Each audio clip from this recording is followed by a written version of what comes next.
Hi everyone, my name is Emily Estes. I'm a rising MS2 and I'm a member of the Student Success Committee. I serve on the mental health and the academic subcommittees.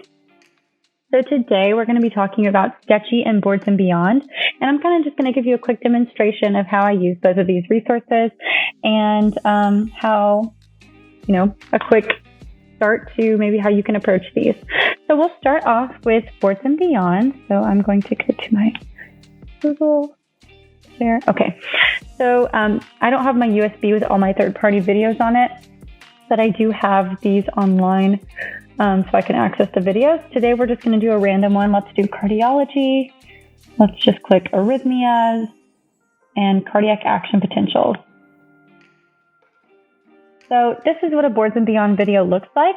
And when I first started medical school, I was a little bit confused by what all these resources were. I heard my peers talking about Sketchy, Boards and Beyond, PLFSOM, and I had no clue what they were talking about. And so I kind of got an image in my head of what I thought they would look like. And for Boards and Beyond, I thought it would be kind of like a YouTube video where it's a professor standing in front of a whiteboard talking about different concepts. And when I first watched my first video of Boards and Beyond, I was a little bit let down because I thought I would be looking at a person and it's PowerPoint slides with a voiceover. And so for about 2 weeks, I kind of disregarded Boards and Beyond as a resource. But then I realized how, when I started incorporating it again into my study plan, I realized how important it was for me to really understand the concepts that we were being taught in lecture. I will say I don't go to lecture, but I'm more of a third-party video person, which is why I'm doing this tutorial. But these, whether you watch lecture or not, these videos are a really great resource to comprehensively understand the material that you need to know for your summatives. So with Boards and Beyond, you might want to start out watching all these videos on normal speed, which is 1 time. I usually watch my videos on 1.5 times. I know some people who watch it on 2 times or 1.75. I think 1.5 is kind of a sweet spot for me, but it's all about finding what works for you and how you best learn. And if you are wanting to watch it on a faster time but can't quite understand it just yet, it's a little bit too fast for you, what I would recommend is kind of working your way up slowly. So kind of starting at 1, then going 1.25, and then you can work your way up to 1.5. And it kind of helps you kind of ease into it instead of just immediately starting at a faster pace. So with Boards and Beyond, his videos are between 10 to 25 minutes long. Usually they can go shorter, they can go longer. And he covers everything from genetics to biochemistry to physiology, pathology, microbiology. He really covers it all. Pretty much any concept you learn, you can probably find a B&B video for it. Whereas other resources are usually more tailored to specific concepts, such as PLFSOM. That's more pathology videos. I mean, it's all pathology videos. And Physio with physiology videos. Sketchy, which we'll cover in a minute, is about microbiology, pharm, and it also does some pathology as well. The Boards and Beyond is very comprehensive. I love Boards and Beyond. It's one of my top ways to study and learn the material. Not everyone uses it, and that's okay. What I would recommend is that you don't discount any of these materials right off the bat. I would say don't just try one resource one time and then write it off. I would encourage you to give it a few chances, see if it works for you, because you may find that the first couple of times you're not really getting it, but after you use it for a while, you kind of understand how to utilize each resource best for you. Again, if these don't work for you in the long run, that's totally fine. But I would just say, at least in the first unit, don't write anything off. It's all about trial and error and about what works for you. And if I have to recommend anything, I would say don't compare your study plan to your peers. Of course, learn from them. Try to figure out, what you want to copy and what you don't want to copy that your friends do when they study. But again, it's all about finding what works for you. We all learn differently. And comparing your methods to someone else's is only going to cause you more heartache and more stress, and it'll probably end up lowering your grades in the long run. So it's all about how you study and how you best learn.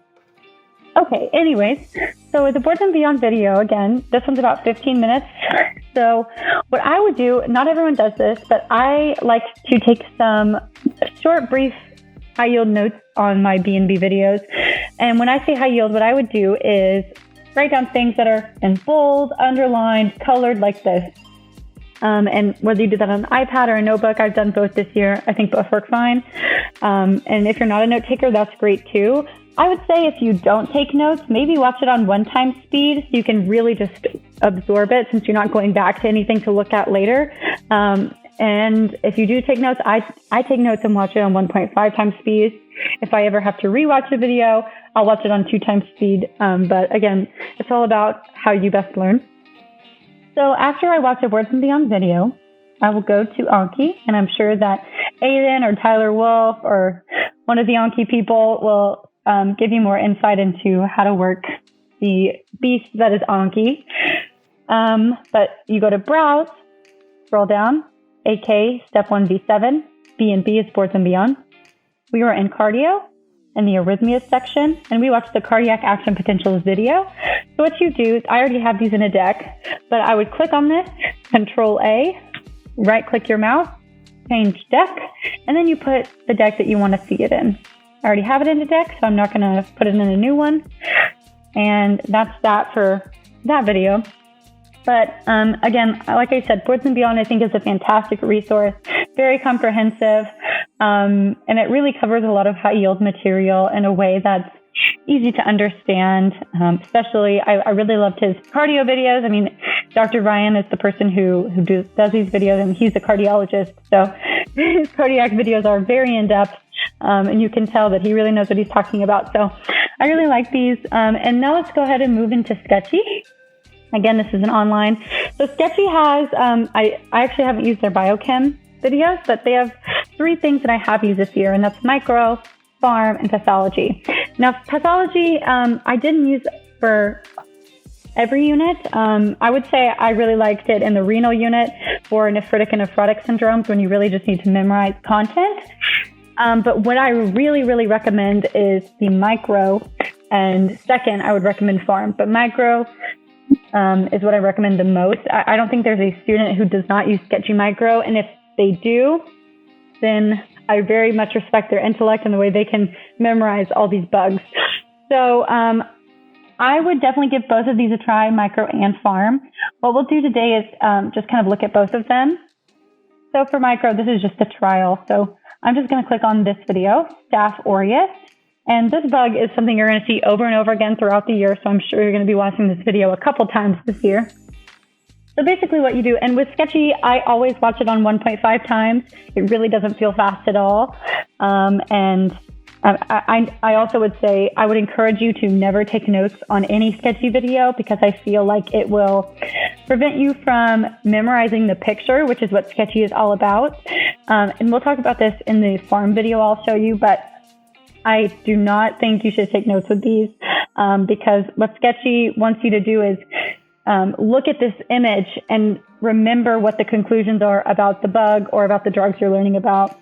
And if you're taking notes, which I have tried to do before with Sketchy, it almost always prevents you from being able to memorize the image because you're taking notes over written things and you're not really drawing the picture in your mind. So I would definitely recommend you just watch it all the way through, whether you do it on setup or not. And so what happens with these is you will have different mnemonics within the video, and they're usually probably 12 minutes or less. This is a particularly long video, usually about 5 to 8 minutes. But so this bug is Staph aureus, and Staph aureus is a gram-positive bug, which is, I'm sure he talked about earlier in the video. That's why there's violet on his robe right here to remember that it's gram-positive. Catalase positive, so there's a cat right here. And with Sketchy, they always implement recurring themes so that you can look back and integrate the concepts of different videos together so you can know, oh, these bugs are all catalase positive, or all of these bugs are gram positive, or these are urease positive. They have the urease NH3 bottle in them. So basically, Sketchy wants you to draw the themes from each image and kind of integrate them into your mind and the concepts so that you can connect material throughout the units and throughout the year. So this is Staph aureus. So again, same thing. When you go to Anki, well, my thing will go away. You go to Browse, AK Step 1 V7, Sketchy Micro, bacteria, gram-positive cocci, Staph aureus. There's 59 cards in this Sketchy deck, so you do the same thing. Control A, right-click, change deck, and it's in my micro deck. So that's that video, and let me show you really quick a farm video. And again, not everyone uses Sketchy Farm, but I think is a phenomenal resource, especially for the CardioPulm unit. I highly recommend using it in that unit. And let's go to this one. So this is an anti-arrhythmics video, kind of ties into the Boards and Beyond one we were looking at. And this is actually one of my favorite videos that Sketchy has ever done, just because I remember taking the cardio summative and thinking about this image in my brain so many times. And it helped me get so many questions right, because that's the whole point of Sketchy, is to think back to the image and remember what those different themes mean. So this is about anti-arrhythmics, class 1. And basically, I'll only go more to the end. It has 1A, 1B, 1C, and there's so much information in this one thing, but it's able to put all of that information into one quick image. And by explaining it, as you can see, this is a particularly long video, but by explaining each little mnemonic within this video, you're able to go back to it again and again. Like, I still remember that this class 1B is, for hard start. I'm trying to remember. It's been a couple months, but this is flecainidine and propafenone. And there's a phone right there. There's flakes. And right here, this is quinidine for prom queen and things like that. And so this, I remember class 1A, it lengthens the action potential, which you'll learn about later, which is why she's holding the curtain open. Class 1B, it shortens the action potential, which is why she's holding it closed. In class 1C, it does not affect the action potential, which is why the curtain is a normal length. And it's just little things like that that you'll be able to remember and go back to, and it will help you so much on the summative. I'm sorry if my brain is kind of leaving me right now. It's the middle of summer, so sometimes my mind isn't where I need it to be, but basically, these are images and concepts that will stick with you for years and years. And again, this would be the same. You go to Anki and you find the deck and add it to your micro deck. But basically, that's all that I was going to talk about with Sketchy and Boards and Beyond. If you have any questions, feel free to text me or shoot me an email. I'm sure Bill will provide contact information for all of the committee members. But I'm more than happy to talk about this with you and help you form a study plan about, how you best learn, whether you're a visual learner or not. There's plenty of ways for you to succeed in medical school, and there's not just one way to do it, because if there was, then most of us would have failed out by now. That's the beauty of learning, is that we all have our own individualized way to learn stuff. So again, if you have any questions, my name's Emily Estes. Please reach out to me. I hope you have a wonderful year. Thank you so much.